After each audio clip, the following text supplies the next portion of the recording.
It's 2 years since my next guest came calling to Late Lunch. When I recall, we had a most interesting conversation about personal development, mindfulness, meditation and self-confidence. In the interim, Elfreda Manahan Vaughan has focused her work on working with teenagers, and she returns to talk about it with me today on Late Lunch. Elfreda, you're very welcome back. Thanks very much, Gerry. Thanks for having me again. Thank you for joining me. I want to begin with a little quote from you, and you say, "By managing a child's experience, we can help them develop greater mental resilience and so learn to refer to themselves first before deferring to others." What do you mean by that? Well, in my experience, Gerry, of working with children and with teenagers, is that in today's society, they're very focused on the outside. So they look for our approval, they're taking the selfies, they're on social media, and all of the time they're looking for other people to tell them how they are. And I think that a lot of young people don't know how to refer to themselves first. So we have this mix between trying to feel confident in a world where we focus on everybody else's expectations. So we imagine we have to be a particular way because that's what our parents tell us, that's what our teachers tell us, that's what social media, society tells us, and we don't know how to maybe refer to ourselves first and go, okay, hold on, how do I actually feel about this? Is this something that I want? And I think that's the gap that's emerging for me in my work in relation to confidence, that you have people who can be confident at a task. So you can be confident in your job, you can even be a very competent and confident public speaker, but you may not have confidence in the person that you are. So you're afraid to maybe be who you are. You're afraid to say no. You might feel overwhelmed in your work. You might feel overwhelmed in your studies because you can't turn around and ask for help because you're so used to other people telling you this is who you're supposed to be. So are you saying to me that if this is built, developed and established in a child as they grow and develop into their teenage years, that the issues of being bullied on social media, by feeling inadequate, by the loss of self-confidence, it will help galvanise children against that? Absolutely, absolutely. Well, if you think about with social media, a huge issue with social media is that children are afraid to unfollow somebody or delete a friend or block somebody. But if you get a child at a point when they're young where you're saying to them, well, how do you feel about this?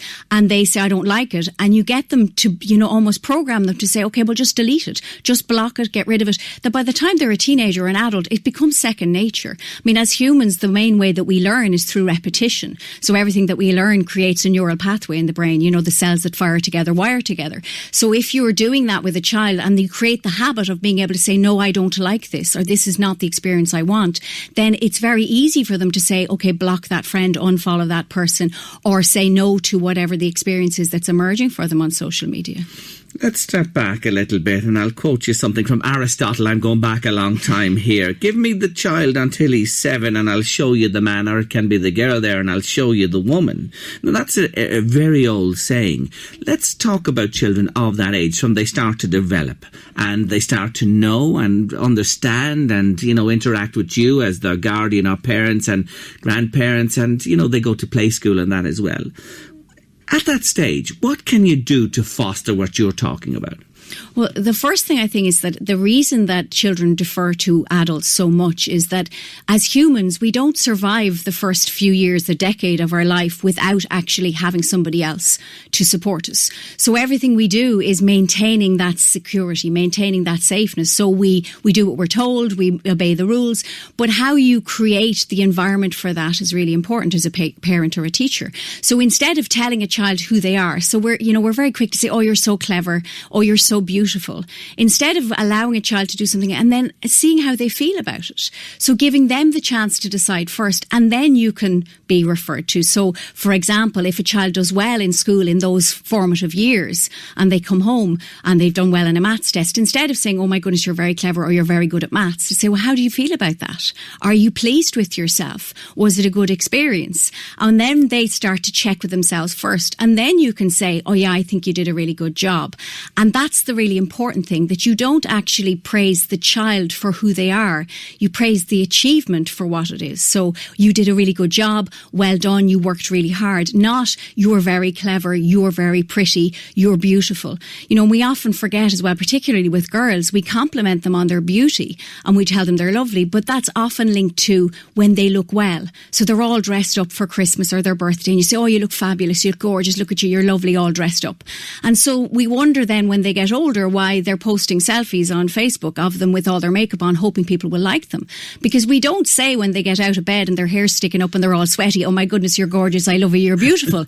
we keep it for the other occasions. And should we at that say, when you're in your most natural state, or you're in your duds or old clothes or out in the garden and mud, should you deal with that in the same fashion Absolutely. And say, don't you look wonderful? Yeah, Isn't absolutely. This great? Because, if the beauty in them is not based on their prettiness or not on their beauty, and it's not, as a parent, we don't love our children because they look beautiful. We love them because they are beautiful to us, and it doesn't matter how they look. So if you say to them, oh, I think you're lovely or you're wonderful, when they're dishevelled or when they've got the muck on them, instead of getting angry, say, oh my goodness, you ruined your clothes, because then they want to fit in, they want to feel safe, they want to be part of the tribe of the family.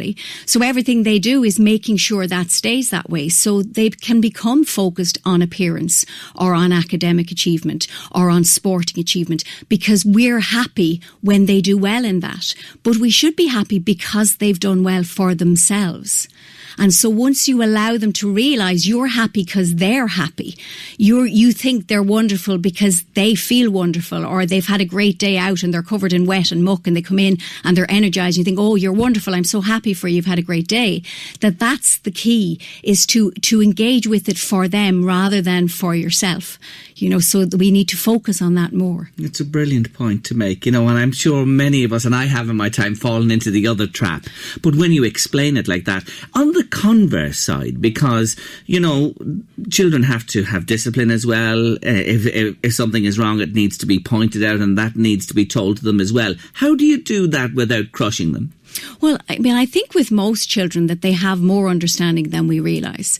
And so you can speak to them about an adult thing, but bring it down to their level. So explaining to them that, their behaviour maybe is frustrating for you because of the circumstances, or explaining to them, if you're I was recently in a shop and there was a child who was speaking very loudly, and the father turned around and he said, stop talking so loudly.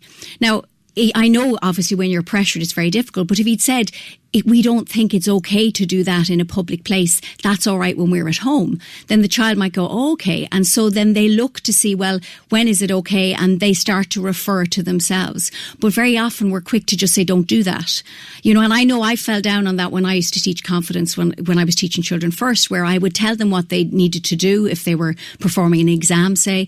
I would tell them, what they had to do right. And then afterwards I'd point out the things they did well and the things they didn't do. But as I matured as a teacher, I stopped doing that. So I would explain to them, this is what you have to do well in the exam. They would then practice with me, and then I would say, okay, what bits do you think you did and what bits do you think you didn't do?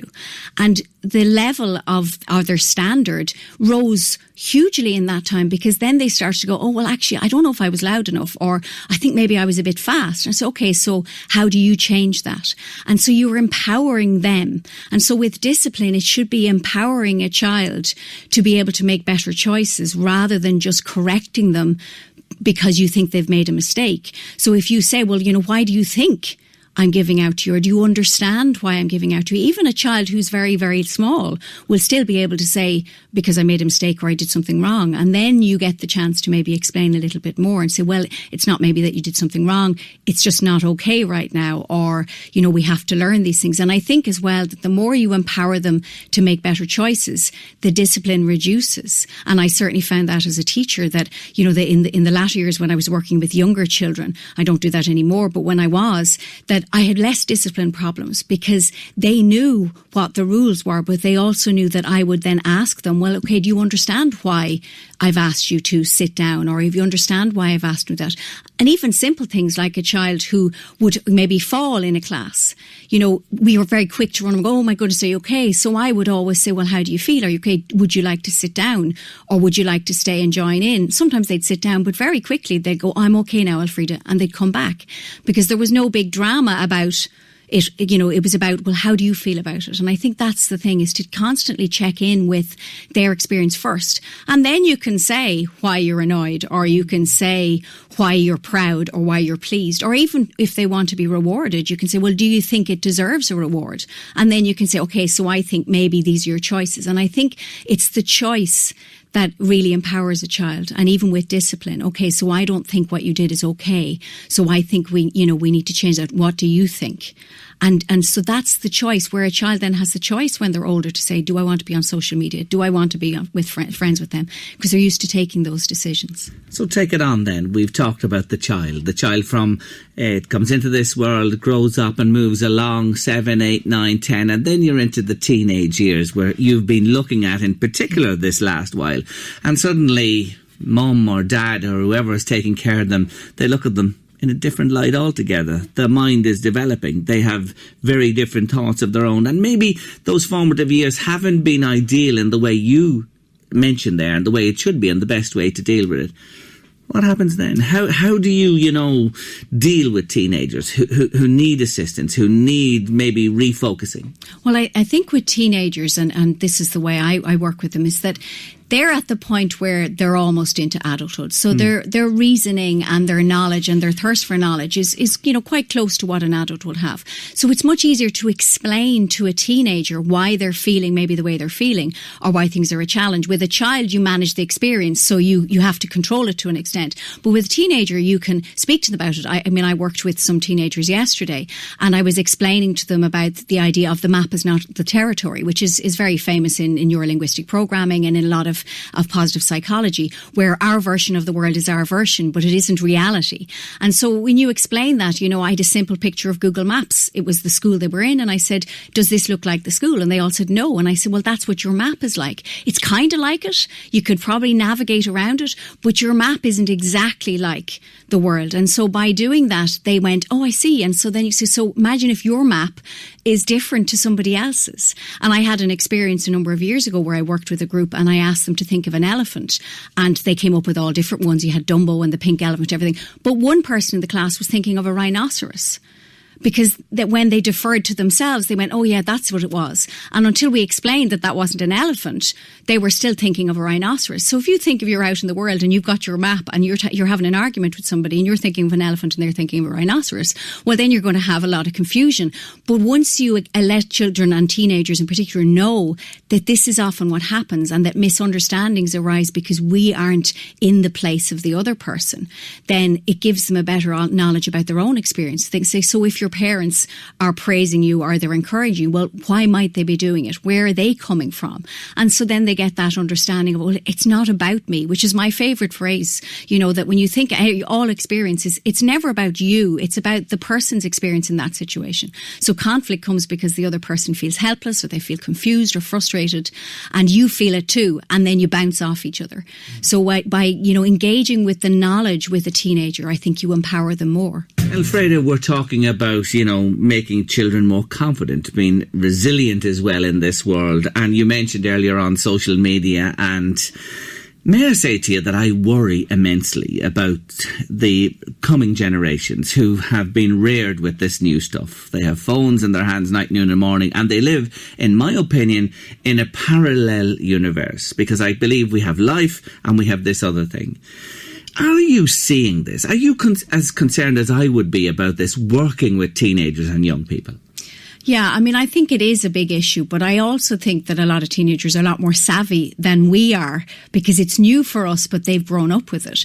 But I think, it's to get the balance right between this is something that is a tool, and it's a wonderful tool. If you're somebody who's quite introverted, and introverts build their energy by being alone, but you still want to engage with people, then it removes that isolation that can often, emerge for people through social media. But I think it's what we do when they're not online that facilitates them being more savvy when they are online. So I think that, the more we work on confidence, the more we work on self-esteem with young people, the more they become self-aware. And there's wonderful things. Obviously, I teach mindfulness meditation as well. And there's lovely things that allow somebody to know themselves. And I think the more you know yourself, then you become more comfortable with what you want to put out there on social media. I know that what I put on social media is the stuff that I would happily have walked around my local town on a sign 20 years ago when we didn't have it. And I always say that to teenagers, say, if you would be comfortable for everybody in your town knowing this, then it's okay to put it on social media. If you would be comfortable, your parents, your aunts, your uncles, your cousins reading this, then it's okay to put it on social media. But if you're not, then it's not for there. then it's for the one-to-one situations, it's for the more private moments, it's for the face-to-face encounters. And so I think it's how we engage with them when they're not on social media that allows them to become more confident. And I have had the experience more recently where I've worked with teenagers who have dismissed some of the people, you know, where they'll mention famous people and they'll say, oh yeah, but you wouldn't want to be following those, or sure, that's not real life. And so I think they have a little bit more than we often give them credit for, a little bit more awareness.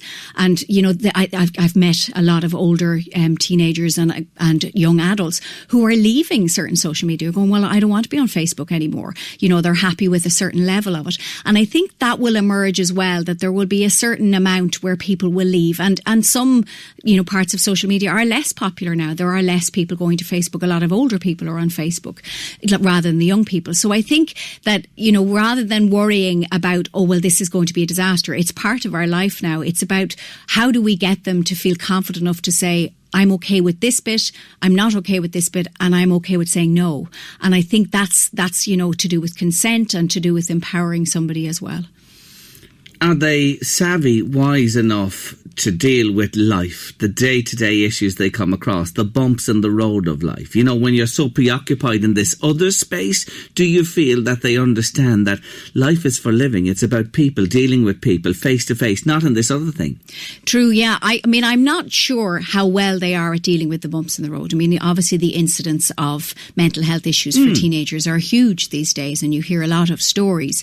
But I think that we need to start working with young people younger. So, you know, before they're getting onto the social media, getting to the point where they feel confident in who they are. So when they go on social media, they feel okay about saying no to it. And also having them, you know, have an open dialogue with their caregivers and with their teachers where they can come in and say, look, this happened.